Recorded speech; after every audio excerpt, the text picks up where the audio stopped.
Hello, my name is Joel, and welcome to my YouTube channel, Shared Deck. Today I'm going to be doing a five color commander deck tech on Golos, the Tireless Pilgrim.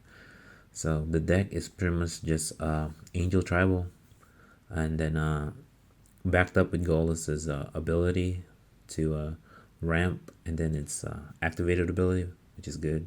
Because most of the time, if Golos does come down to play, comes into play, it'll get destroyed or gets killed right away. So even if it's Golos is in the command zone, at least we're not too much dead in the water because angels, most of the angels in this deck are pretty much like 4 to 5, so we'll be doing something. So we're not pretty much like dead in the water in the field. So all right, and then let's go through the lands real quick. So our 5 color lands. So we got City of Brass, Command Tower, Reflecting Pool, Exotic Orchard, then some of the battle bond lands. So we got Sea of Clouds, Spectator Seating, Beautiful Promenade, and Vault of Champions. 2 filter lands, so Fated Heath, Rugged Prairie. As you can tell, they're all produces white mana since all the angel cards are white. So 5 of the allied colored fetch lands. So we got Flooded Strand, Bloodstained Mire, Swept Heath, Blue Delta, with the Foothills, and then 10 of the Ravnica dual lands. So pretty much like just put 10. All right, and then we have 4 planes.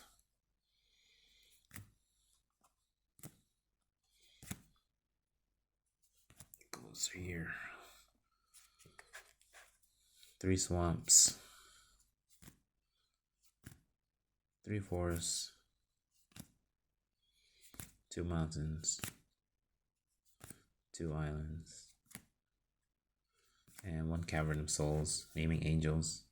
And if you need to name Scout, because that is Ghost's creature type, so if you don't want Ghost to get countered, you can name Scout, and that should be pretty good for right now. All right, now let's go down to the angel beats. Meet the potatoes of the deck, the angel creatures. So the deck also have a sub theme of life gain. So this is one of the cards that supports it, Resplendent Angel. So at the end of each end step, if we gain 5 or more life, you get to create a token, a 4/4 white creature token with flying and vigilance. So it's a good card. It's only 3 to cast and it's 3/3. So Lyra the Dawnbringer. So it's an angel lord. All my angels gets +1/+1 and lifelink. Pretty good card. Another card that supports our life gain theme, Righteous Valkyrie. So whenever an angel or a cleric enters the battlefield, we gain life equal to its toughness. And the same note, if we have a +7 on our starting life total, then all our creatures gets +2/+2. So it's just good. Sarah of the Sword, very good blocker. Valkyrie Harbinger, another card that supports our life gain theme. Thing is, this is you only have to gain 4 or more life, and you get to create a token. So, but it has lifelink. So a lot of my angels does have lifelink, built-in lifelink. So it's good, and most of them has 4 toughness. For example, Atraxa, Praetor's Voice. So it's 4 different abilities, 4/4. We do have a little bit of +1/+1 counters, but not enough to build a deck around it. But yeah, it's there. So. Aurelia, the War Leader, another provides us extra combat steps. Pretty good. Gisela, Blade of Gold Knight. So this is a card that I want to hit with Golos's activated ability. So that is definitely a damage doubler and kind of preserves our life total too. So Emeria Shepherd, one of our only graveyard recursion cards. So it's good. Genara Asura War, a beatdown. Angel beatdown, pretty much.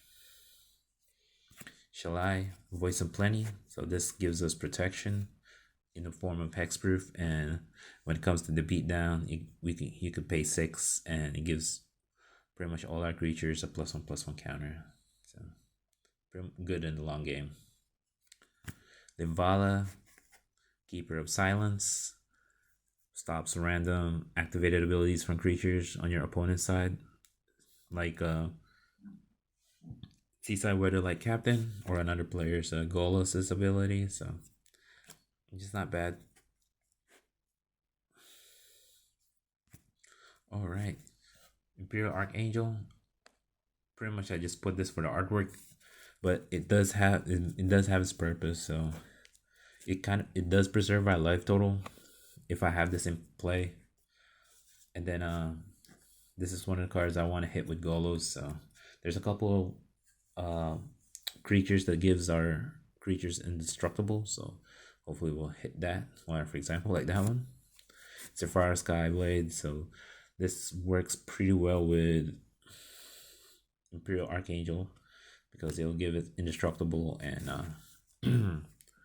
with that, our life total won't be threatened too much. But yeah, and at the same note, the pay 1 and tap 4 untap flying creatures as surprisingly goes well with this deck, considering we don't have a whole lot of tokens that creates, or a small token. But there's only like one time that I had to hardcast this card, so not bad. Alright, Avacyn Angel of Hope. So this is a card that I want to hit with Golos' activated ability. Yeah, because all permanents gaining indestructible is pretty good as far as I know.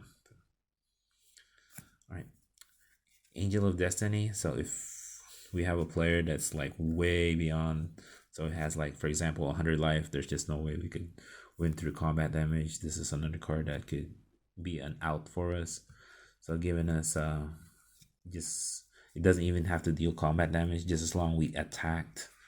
And if Angel of Destiny is alive at the end of turn, we get that player loses the game. So it's a good card. Eradicator Valkyrie, Angel Beatdown. That's pretty much it. It has lifelink, so which is, like I said, a sub theme for the deck. Angel of Despair. Another card that has pinpoint removal, destroy target permanent. It's pretty good. Seraph of Scales, like the artwork. Pretty much just a flying beater, 4/3, pay 1, gains vigilance, pay black, he gains death touch. Afterlife 2 could be good if after another player wipes the board, and at least we have some blockers that might come our way. So new card from Commander 21, Angel of Ruins. So this is one of the cards that I want to hit with Golos activated ability. So it's a 5/7 flying artifact creature, and it exiles 2 target artifacts or enchantments, and plane cyclings too. So which is not bad. Baneslayer Angel Beatdown, pretty much. Angel of Finality, so my lone graveyard hate. Lightning Angel, pet card. Always had a deck that had Lightning Angel and Stoic Angel. So this is my casual deck before I was playing Commander. So it's pretty good. I like it. So that's why Lightning Angel's been been near and dear to me. So every deck I have, I usually have one or two pet cards in it. So Angel Invention, so has the lifelink and gives our creatures +1/+1, which is pretty good. So with the Fabricate, there's only one time that I had to put 2 servo creature tokens into play, and I was really needing it of a blocker. So it's good. It's very flexible in any situation. So Sublime Archangel, creature beatdown. Pretty much it. Let's get closer to here a little bit. Archangel of Thune, another card that supports the life gain, the sub theme, but It has lifelink, and whenever you gain life, you put a +1/+1 counter on each creature. There's a lot of creatures that has built-in lifelink, so will be gaining a lot of +1/+1 counters. And here's another example of a creature with a lifelink. Liesa, Shroud of Dusk, has flying lifelink, and it has a little bit of a anti-storm. Whenever a player casts a spell, they lose 2 lives, so not bad at all. Creature beatdown, Sigarda, Host of Herons, flying hexproof, and grants us a little bit of protection from sacrifice effects. So Maelstrom Archangel. So with Golos being destroyed pretty often, so there should be an outlet for me to dump a lot of my high casting cost cards. So the Maelstrom Archangel is a good outlet. So just the caveat that you have to deal combat damage, but it's okay. And I think you can only play one. So Kalia the Vast, it's not an angel, but it does dump a lot of our high casting cost angels. So whenever she attacks, you put an angel creature tapped and attacking. So that's a good way to, if Golos is out of commission. So we have a way to do something. So all right, so there's another theme to the deck where it digs deep into your library, and then it puts you could put a permanent into play, or you can cast it without paying its mana cost. So we're in that section now. So it kind of mimics this Golos' activated ability. So we'll go through this one real quick. So we got Primal Surge, and it's a 1-card combo. But at the same time, it is kind of a double-edged sword.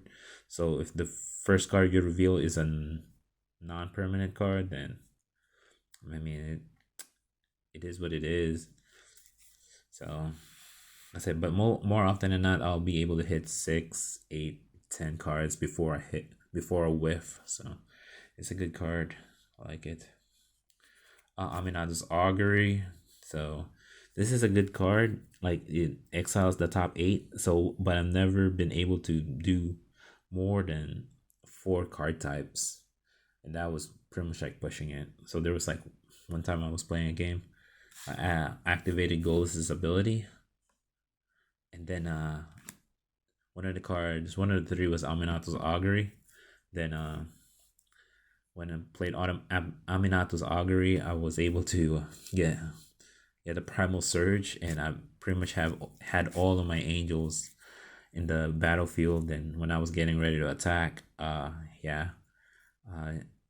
player, I think, I can't remember if he played a Turnabout or a Bluster Squall, but yeah, he tapped all my creatures, and then I got killed pretty much shortly after that. So it's one of those days that sometimes it just doesn't go your way.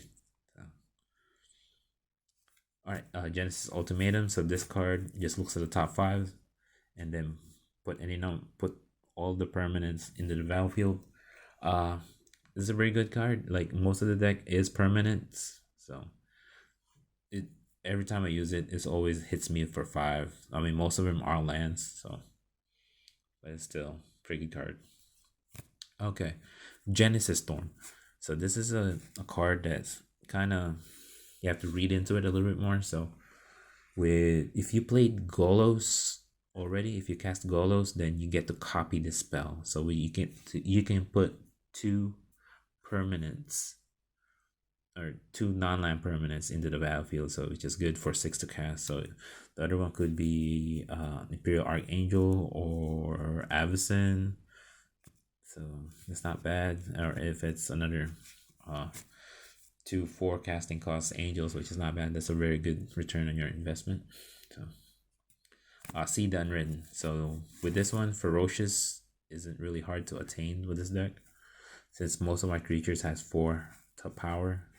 So you get to reveal, you dig 8 cards, and if there's 2 creatures on there, you'll put them directly into play, which is pretty good for 6 mana.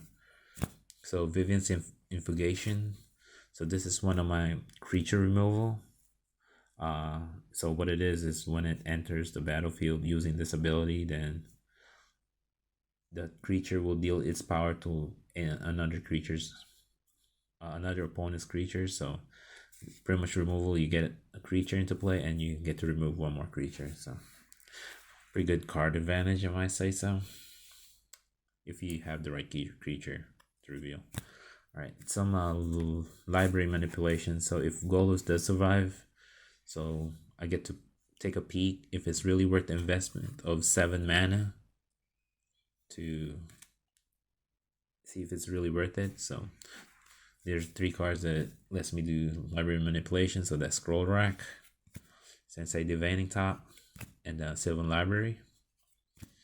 Alright, I should have some way to protect Golos. So that's with Swiftfoot Boots, gains Hexproof and then Haste.